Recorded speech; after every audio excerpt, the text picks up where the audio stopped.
नाज़िन करौंदी जे government high school में sports हफ्तो मल्हायो पियो वञे। उन हवाले सां ॾिसूं था रफ़ीक सोमरो जी ही रिपोर्ट। नाज़रीन सां मौजूद आहियूं गवर्नमेंट हाई स्कूल करूणी में, जिते रांदियुनि जो हफ़्तो मल्हायो पियो वञे। ॻाल्हि ॿोल कंदासीं उस्तादनि सां ऐं शागिर्दनि सां, सम्झा कहिड़ा वीचार आहिनि। स्पोर्ट्स वीक जो आगाज़ थी चुको है। इन निस्बत का स्पोर्ट्स जी पंहिंजी अहमियत है। अकेडमिक हुजे ऐं उन जे अंदरि ॿ ॻाल्हियूं तमामु अहम हूंदियूं आहिनि, करिकुलर ऐं को करिकुलर एक्टिविटीज़।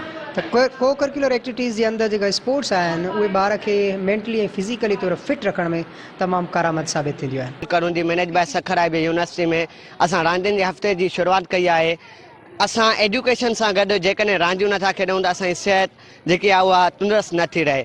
जेकी रांदियूं आहिनि उहे असांजी सिहत लाइ तमामु ज़रूरी आहिनि। इन करे आउं गवर्नमेंट ऑफ सिंध खे अपील थो कयां बेहसियत हिकु शागिर्द जे त जेके ॿाहिराड़ी जा स्कूल आहिनि उन्हनि में बि स्पोर्ट वीक कराया वञनि, जीअं असांजा मासूम गुलरनि जहिड़ा ॿार असांजे हिन रांदियुनि मां मज़ो माणनि। तो रांदियुनि जो असां मिलायूं पिया इन वीक में जेको आहे सो ॿारनि जे लाइ इहो त जीअं ॿारनि जी सिहत बि सही रहे ऐं उन्हनि खां गॾोगॾु ॿार इंजॉय बि कनि। स्कूल में मल्हाए थो, असां पंहिंजे स्कूल में था मल्हायूं। हिते मुख़्तलिफ़ गेम्स थियनि था, टगवार थिए थी, म्यूज़िकल चेयर्स आहिनि, बैडमिंटन थिए थी, क्रिकेट थिए थी, वॉलीबॉल थिए थी।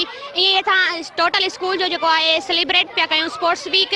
इन में असां सां गर्ल्स बि गॾु आहिनि। गर्ल्स जीअं ॿाहिरि नथियूं वञी सघनि, इन जे करे असां उन्हनि खे एतिरी फैसिलिटी प्रोवाइड कई आहे जेका असांजे स्कूल में उन्हनि खे ॾिनी पई वञे, ऐं हुते पंहिंजो जेको आहे कॉन्फिडेंस डेवलप थो थिए स्टूडेंट्स जो, गर्ल्स जो बि। स्पोर्ट्स वीक बि सेलिब्रेट थिए, सभई ॿार ॾाढा एक्साइटेड आहिनि ऐं अलॻि अलॻि डिफरेंट गेमूं बि थी हलनि।